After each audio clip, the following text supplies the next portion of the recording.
श्री कृष्ण गोविंद हरे मुरारी, हे नाथ नारायण वासुदेवा। श्री कृष्ण गोविंद हरे मुरारी, हे नाथ नारायण वासुदेवा। नमस्कार दोस्तों, स्वागत है आप सभी का मेरे YouTube चैनल आर के भक्ति ज्ञान में। भक्तों, आज की वीडियो में हम आपको हरिवंश महापुराण के अंतर्गत देवराज इंद्र का आगमन, श्री कृष्ण का गोविंद पर पद पर अभिषेक तथा इंद्र का श्री कृष्ण को भावी कार्य बताकर अर्जुन की देखभाल के लिए कहना और श्री कृष्ण का उसे स्वीकार करना की कथा का वर्णन किया जाएगा। तो भक्तों, हम अपनी कथा को प्रारंभ करते हैं। उससे पहले जो भक्त हमारे चैनल पर नए आए हैं, जिन्होंने अभी तक हमारे चैनल को सब्सक्राइब नहीं किया, वो चैनल को सब्सक्राइब कर वीडियो को लाइक करें और कमेंट में हरिवंश महापुराण की जय, विष्णु भगवान की जय अवश्य लिखें।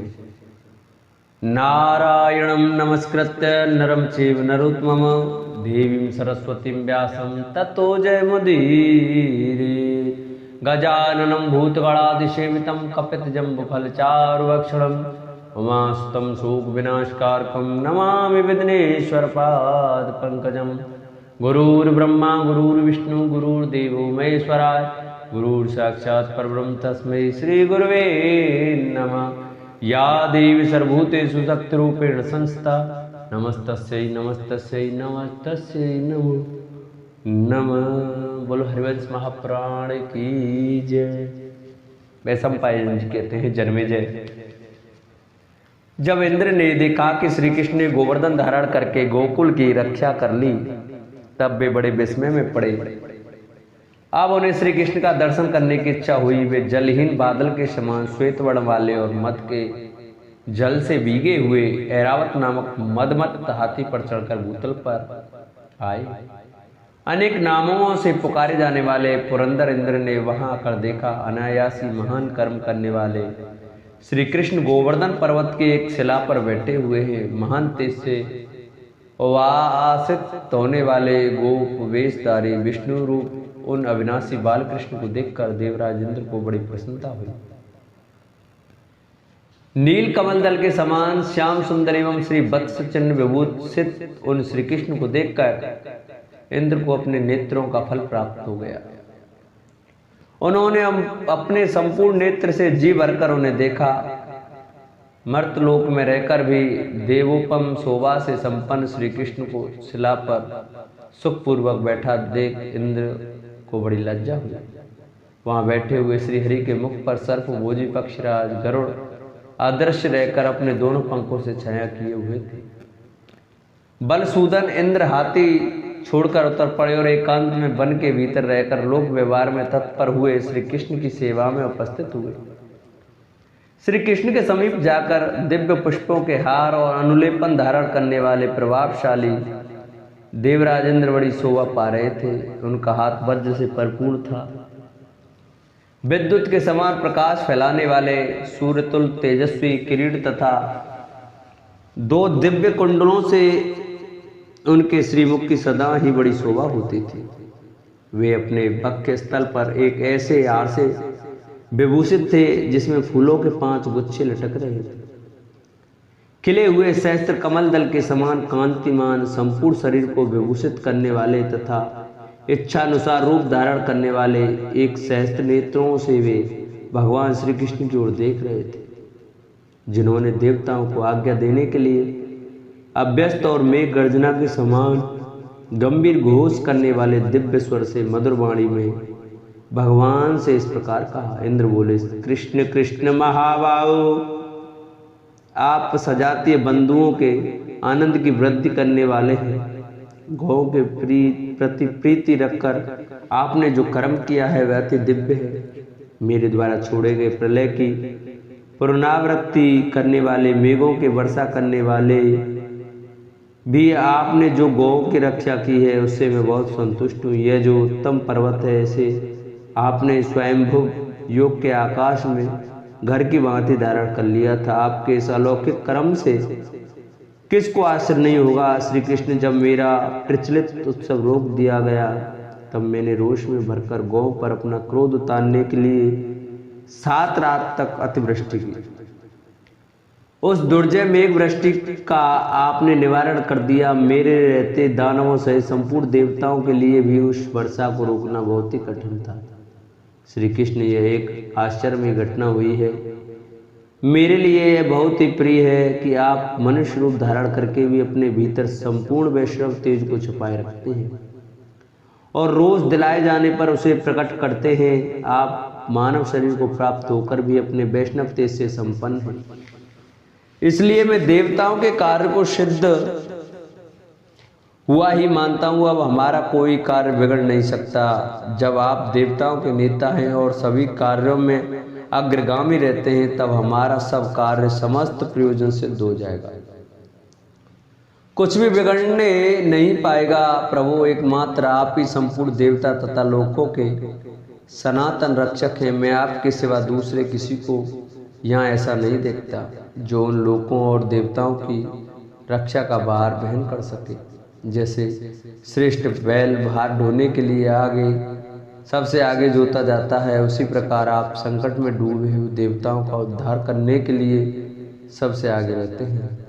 पक्षीराज गरुड़ आपके बाण हैं। श्री कृष्ण, यह जो संसार की सृष्टि है वह सब आपके शरीर के भीतर ही है। ब्रह्मा जी ने तो उसका भली भांति निर्देश मात्र किया है। जैसे सब धातुओं में स्वर्ण श्रेष्ठ है, उसी प्रकार समस्त देवताओं में आप हैं। साक्षात स्वयंभू भगवान ब्रह्मा भी अपनी बुद्धि अथवा अवस्था के द्वारा आपका अनुसरण नहीं कर सकते, आपके साथ साथ नहीं चल सकते। ठीक उसी तरह जैसे पंगु मनुष्य शीघ्रगामी पुरुष का पीछा नहीं कर सकता, उसके साथ नहीं जा सकता। समस्त पर्वतों में हिमांश श्रेष्ठ है, सरोवरों में समुद्र उत्तम है, पक्षियों में गरुड़ तथा देवताओं में आप श्रेष्ठ है। सबसे नीचे जललोक है, उसके ऊपर पर्वत है। यह पृथ्वी नागों के ऊपर स्थित है और पृथ्वी पर मनुष्य निवास करते हैं। मनुष्य लोक से ऊपर आकाश में पक्षियों की गति बताई जाती है। आकाश से ऊपर अंशुमाली सूर्य है और सूर्यलोक के द्वारा कहे गए हैं। सूर्यलोक से ऊपर देवताओं का महान लोक है, जहाँ विमान से यात्रा की जाती है। श्री कृष्ण, वही मुझे देवेंद्र पद पर स्थापित किया गया है। स्वर्ग से ऊपर ब्रह्मलोक है, जो ब्रह्म सीगणों से सेवित है। वहाँ तक चंद्रमा की तथा महात्मा ग्रह नक्षत्रों की गति है। ब्रह्मलोक से ऊपर गोलोक है, जिसका साध्यगण पालन करते हैं। श्री कृष्ण, वह महान लोक सर्वव्यापी हैं, महाकाश में व्यापक रूप से स्थित है। उसमें भी आपकी तपोमयी गति सर्वोपरि है। हम पितामह से पूछते रहने पर भी अब तक आपकी उस गति को नहीं जान सके हैं। भयंकर नागलोक सबसे नीचे है, वह पापचारियों को प्राप्त होने वाला लोक या स्थान है, जो स्वभाव से ही कर्मठ है। उनके लिए यह भूलोक, यह समस्त कर्म का क्षेत्र है, जो अस्थिर है। जिनकी वृत्ति वायु के समान है, उनका आश्रय आकाश या अंतरिक्ष लोक है। जो समदम से संपन्न हो, पुण्य कर्म में लगे रहते हैं, उन मनुष्यों की गति स्वर्गलोक है। जो ब्रह्म तप में संलग्न रहने वाले हैं, उनकी परम गति ब्रह्मलोक है। गोलोक को गौ को भी सुलभ होने वाला लोक है, वह गति दूसरों के लिए दुर्लभ है। वीर कृष्ण, इस समय मेरे द्वारा वर्षा के कारण वहीं गौ का लोक संकट में पड़ गया था, जिसे आप जैसे धैर्यशाली पुण्यात्मा पुरुष उन गौओं पर आए हुए उपद्रव का नाश करके बचाया है। अतः महाभाग में दिव्य कामधेनु आदि गौओं के साथ तथा ब्रह्मा जी के वचनों से प्रेरित होकर यहाँ आया हूँ। आपके प्रति मेरे मन में जो गौरव है, उससे भी मुझे यहाँ आने में प्रेरणा मिली है। श्री कृष्ण, मैं वही समस्त भूतों का अधिपति देवराज इंद्र, जिसे आपने पूर्व काल में माता आदिति के गर्भ से आकर अपना बड़ा भाई बनाया था। प्रभु, मैंने जो देव रूप से उपस्थित होकर तेज से अपना तेज प्रकट करके आपको दिखाया है, मेरे सारे अपराध को क्षमा कर दें। हाथी के समान पराक्रमी श्री कृष्ण, इस प्रकार आप अपने सौम्य तेज से मन में क्षमा भाव लाकर ब्रह्मा जी और गौ के कहे हुए इस वचन को मेरे मुख से सुनिए। भगवान ब्रह्मा तथा गोलोक में स्थित हुई आकाशगामिनी गौ ने आपको यह संदेश दिया है कि हम आपके गौ संरक्षण आदि दिव्य कर्मों से बहुत संतुष्ट हैं। आपने जो गौओं की रक्षा की है उससे इस महान गौलोक का संरक्षण हुआ है, क्योंकि अब हम अपने साणों और संतानों के साथ दिनों तक बढ़ रही हैं। हम गौएं संपूर्ण कामनाओं को देने वाली हैं। अब हल या गाड़ी में जोतने योग्य बलिष्ठ बैल देकर हम किसानों को संतुष्ट करेंगे। दूध घी के द्वारा पवित्र अभिष्य प्रस्तुत करके देवताओं की तृप्ति करेंगे और गोबर देकर साक्षात श्री देवी को संतुष्ट करती रहेंगी। प्रभु आप महान बलशाली प्रभु, हमारा परित्राण करने के कारण हमारे गुरु रूप हैं। अतः आप हम गौओं के राजा इंद्र हो जाएं। अतः गौओं के संरोध के अनुसार मेरे द्वारा हाथ पर रखकर प्रस्तुत किए गए इन दिव्य जल से भरे हुए सोने के कलशों द्वारा आप अपना अभिषेक करें। मैं देवताओं का इंद्र हूँ और आप गौ के इंद्र हो गए हैं।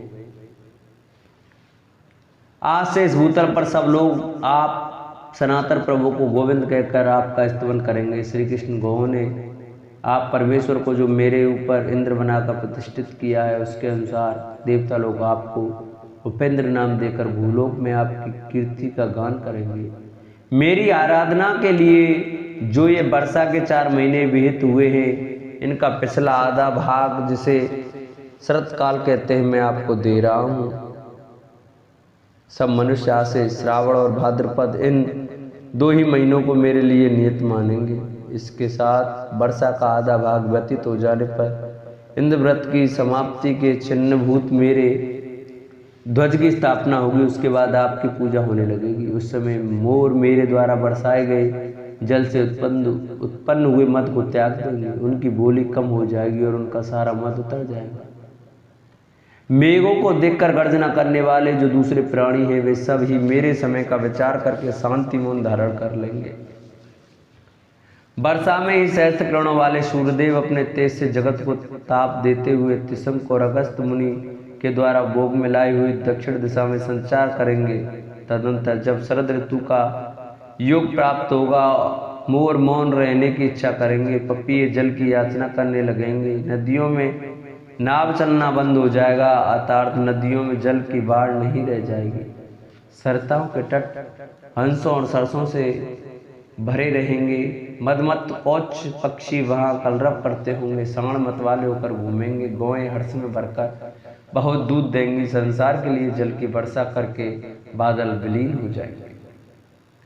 आकाश शास्त्रों की भांति चमक उठेगा, निर्मल हो जाएगा। हंस सब ओर बिचरने लगेंगे। बावड़ी और सरोवरों के जलों में कमल उत्पन्न हो जाएंगे। उनके खिलने से तड़ागों की शोभा बढ़ जाएगी।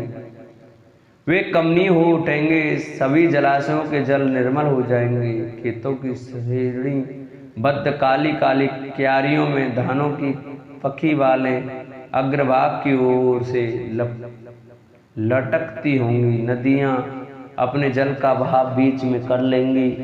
ब्रजों तथा गांवों की सीमाएं, खेतों की भूमि सुंदर सस्यों अनाजों से संपन्न हो मुनियों के भी मन को मोह लेने वाली हो जाएंगी।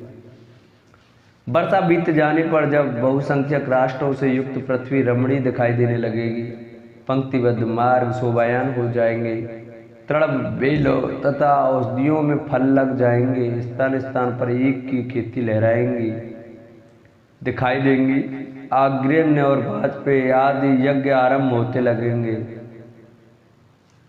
तथा भगवान विष्णु जब सोकर जाग उठेंगे उस समय पुण्यमयी शरद ऋतु की प्रवृत्ति होगी। श्री कृष्ण वह शरत काल प्राप्त होने पर स्वर्गलोक की ही भांति समस्त जगत में रहने वाले मनुष्य भी भूतल पर ध्वजा का दंडों से मुझ महेंद्र की तथा आप उपेंद्र की पूजा करेंगे। जो मानव हम दोनों से समस्त संबंध रखने वाले सनातन आचार महेंद्रोपेंद्र मख नामक उत्सव में हमें प्रणाम करेंगे, उन्हें कभी ये नीति का सामना नहीं करना पड़ेगा। तदंतर योगवेत्ता इंद्र ने दिव्य मंदाकिनी का जल धारण करने वाले उन कलशों को हाथ में लेकर भगवान श्री कृष्ण का गोविंद गौ के इंद्र पद पर अभिषेक किया।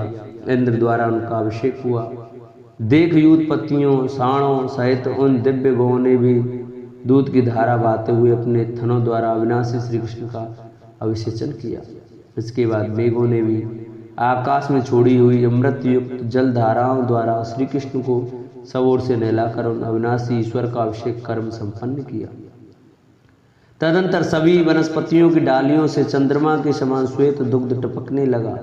इस तरह उन वनस्पतियों ने भी भगवान का अभिषेक किया। देवताओं ने भी फूलों की वर्षा की और वह आकाश में दिव्य बाजे अपने आप बज उठे। तत्पश्चात सभी मंत्र प्राण मुनियों ने भगवान श्री कृष्ण का स्तवन किया। पृथ्वी ने अपने स्वरूप को धारण किया जो एक कारण से पृथक होने पर उसे प्राप्त हुआ था। समस्त समुद्रों के जल प्रसन्न स्वच्छ निर्मल हो गए। वायु जगत के लिए हितकारक होकर बहने लगे। सूर्यदेव अपने समुचित मार्ग पर स्थित रहकर प्रकाशित होने लगे। चंद्रमा नक्षत्रों से संयुक्त होकर सुशोभित होने लगे। अतिवृष्टि आदि इतनियां शांत हो गई। राजाओं के सभी कार्य बैरभाव से रहित होने लगे। वृक्ष फूलों से भर गए और नूतन पल्लवों तथा हरे पत्तों से विचित्र शोभा धारण करने लगे। हाथी मद बहाने लगे। वन में मृग आदि पशु संतोष प्राप्त करने लगे। पर्वत अपने ऊपर उगे हुए वृक्षों तथा विभिन्न धातुओं से शोभा पाने लगे। समस्त जगत देवलोक के समान सुखी हो गया, मानो उसे अमृत रस से तृप्त कर दिया गया हो। इस प्रकार दिव्य स्वर्गीय रस जल से सिक्त होकर श्री कृष्ण का वह अभिषेक कर्म संपन्न हुआ। गौ द्वारा अभिषिक्त होकर दिव्य माला और दिव्य वस्त्र धारण करने वाले अविनाशी गोविंद से देवेंद्र ने इस प्रकार कहा, श्री कृष्ण, यह सब मैंने आपको अपने आगमन का प्रथम हेतु बताया है, जिसके अनुसार गौ की आज्ञा का पालन किया गया है। अब मेरे आने का जो दूसरा कारण उसे भी सुन लीजिए। मुझे यह कहना है कि आप शीघ्र ही कंस तथा अश्व में अधम केसी का भी वध कर डालिए। मदमत्त अरिष्टासुर को यमलोक भेज दीजिए। तदंतर राजाओं पर शासन कीजिए। आपकी बुआ कुंती के गर्भ से मेरा अंश उत्पन्न हुआ है, जो मेरे ही समान है। आप उसकी रक्षा करें और उसे आदर दें तथा अपना सखा बना लें। आपसे अनुग्रहित होकर वह आपके बताए हुए आचरण का पालन करेगा और सदा आपकी आज्ञा के अधीन रहकर भूमंडल में महान यश प्राप्त कर लेगा। वह भरतवंश का सर्वश्रेष्ठ धनुर्धर होगा। आपकी इच्छा के अनुरूप बनकर रहेगा और आपके बिना कभी कहीं भी उसका मन नहीं लगेगा। आप और उस पुरुष प्रवर कुंती कुमार पर ही महाभारत युद्ध अवलंबित होगा। आप दोनों का संयोग प्राप्त होने पर राजा लोग युद्ध में मारे जाएंगे। श्री कृष्ण, मैंने ऋषियों तथा देवताओं के बीच में इस बात का विज्ञापन कर दिया है कि कुंती के गर्भ से मेरे द्वारा जिस कुल दीपक पुत्र की उत्पत्ति हुई है उसका नाम अर्जुन है। वह अस्त्रों की विद्या में पारंगत है। नाम अर्जुन है। वह अस्त्रों की विद्या में पारंगत है। धनुष को खींचने में श्रेष्ठ है। शस्त्रों द्वारा युद्ध करने वाले सब नरेश उसी में विलीन हो जाएंगे। संग्राम में शोभा पाने वाले सूरवीर राजाओं की कई अक्षौहिणी सोना सेनाओं को वह अकेला ही क्षत्रिय धर्म के अनुसार युद्ध करके मौत के घाट उतार देगा। प्रभु, आपको छोड़कर दूसरे कोई देवता अथवा भूतल के नरेश अर्जुन के अस्त्र मार्ग का अनुसरण नहीं कर सकेंगे। उसमें जो धनुष चलाने की फुर्ती है उसके द्वारा भी कोई उसकी समानता नहीं कर सकता। गोविंद, युद्ध के अवसर पर अर्जुन आपका सच्चा बंधु एवं सहायक होगा। मेरे लिए अथवा मेरे कहने से आपके उसे अध्यात्म विद्या का उपदेश अवश्य करना चाहिए। आप अर्जुन को उसी तरह अपनापन की दृष्टि से देखें जैसा मुझे देखा करते हैं। प्रतिदिन उसका आदर करते रहें। आप भी संपूर्ण लोकों की ज्ञाता हैं, तो अर्जुन का भी ध्यान रखें। बड़े बड़े युद्ध के अवसरों पर भी आपको नित्य प्रति उसकी रक्षा करनी चाहिए। आपसे सुरक्षित हुए अर्जुन पर मृत्यु का वश नहीं चल सकेगा। श्री कृष्ण, आप अर्जुन को मेरा ही स्वरूप समझें और मुझे भी हृदय से अपना आत्मा स्वीकार करें। जैसे मैं सदा ही आपका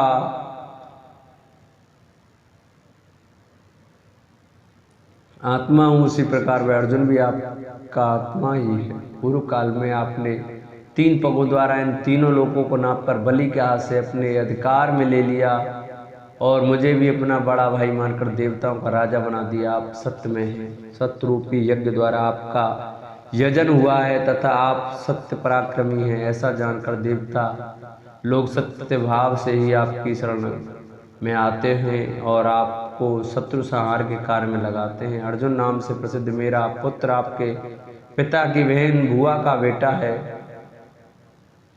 वह इस जगत में आपका सहचर आपके साथ पूर्ण सौहार्द स्थापित करे। श्री कृष्ण वह युद्ध कर रहा हो, अपने स्थान पर हो अथवा घर में बैठा हो, आपको बलिष्ठ वृषभ की भांति सदा उसका आभार संभालना चाहिए।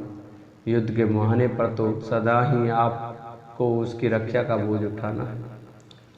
श्री कृष्ण आप तो भविष्य में होने वाली घटनाओं को भी प्रत्यक्ष की भांति देखने वाले हैं, अतः आपसे कुछ ही बेज्ञात नहीं है। जब कंस आपके द्वारा मारा डाला जाएगा तब सब ओर से आए हुए राजाओं का वह महान युद्ध महाभारत होगा। उस युद्ध में अतिमानव अलौकिक कर्म करने वाले उन नरवीर राजाओं को जीतकर अर्जुन विजय सुख का उपभोग करेगा और आप महान सुयश के भागी होंगे। अपनी महिमा से कभी च्युत न होने वाले श्री कृष्ण, यदि मैं संपूर्ण देवता तथा सत्य आपको प्रिय है तो मैं जो कुछ यहाँ कहा है वह सब कार्य आपको पूर्ण करना चाहिए। इंद्र का यह वचन सुनकर गोविंद भाव को प्राप्त हुए श्री कृष्ण ने प्रसन्न मन से युक्त होकर इस प्रकार उत्तर दिया। देव सच्चिवल्लभ शक्र, मैं तो आपके दर्शन से प्रसन्न हो गया हूँ। आपने यह जो कुछ कहा है वह सब पूरा किया जाएगा, कुछ भी छोड़ा नहीं जाएगा। आपका मेरे प्रति जो भाव है उसे मैं जानता हूँ। मुझे अर्जुन के जन्म का भी पता है। महात्मा पांडु के साथ जिनका विवाह हुआ उन अपनी बुआ कुंती को भी मैं अच्छी तरह जानता हूँ। धर्म के द्वारा उत्पन्न हुई कुंती कुमार युधिष्ठिर से भी मैं परिचित हूँ। वायु की संतान होकर उत्पन्न हुए अपनी बुआ के बेटे भीमसेन को भी मैं जानता हूँ। दोनों अश्विनी कुमारों ने जिन 2 सुवलक्षण पुत्रों की सृष्टि की है तथा जो माद्री के गर्भ रह चुके हैं, उन दोनों भाई नकुल और सहदेव के विषय में भी मैं भली भांति जानकारी रखता हूँ। बुआ कुंती के गर्भ से सूर्यदेव का सहयोग पाकर कन्या अवस्था में जो प्रथम पुत्र उत्पन्न हुआ था तथा जन्म लेने के बाद जो सूत भाव को प्राप्त हो गया, उस कर्ण की भी मैं अपरिचित नहीं हूँ। युद्ध की इच्छा रखने वाले समस्त धृतराष्ट्र पुत्रों को भी मैं जानता हूँ।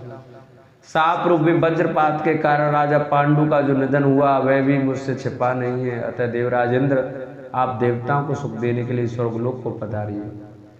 मेरे सामने अर्जुन का कोई भी शत्रु से परास्त नहीं कर सकेगा। अर्जुन के लिए ही मैं महाभारत युद्ध समाप्त होने पर उन समस्त पांडवों को कुंती की सेवा में सकुशल लौटा दूंगा। देवेंद्र, आपका पुत्र अर्जुन मुझसे जो कुछ कहेगा उसे मैं आपके स्नेह पास में बांधकर आज्ञाकारी सेवक की भांति पूर्ण करूंगा। सत्य प्रतिज्ञ श्री कृष्ण प्रसन्नता पूर्वक कहे गए इस प्रिय वचन को सुनकर देवेश्वर इंद्र साक्षात स्वर्गलोक के चले गए। इस प्रकार श्री हरिवंश महापुराण के अंतर्गत विष्णु पर्व में गोविंद का अभिषेक विषय 13वां अध्याय पूरा हुआ। बोलो कृष्ण कन्हैया लाल की जय। जिन भक्तों को, माताओं बहनों को हमारी ये वीडियो अच्छी लगी हो वो हमारी वीडियो को ज़्यादा से ज़्यादा शेयर कर, चैनल को सब्सक्राइब करें, वीडियो को लाइक करें और कमेंट में हरिवंश महापुराण की जय, विष्णु भगवान की जय अवश्य लिखें। बोलो विष्णु भगवान की जय, बोलो बालकृष्ण लाल की जय।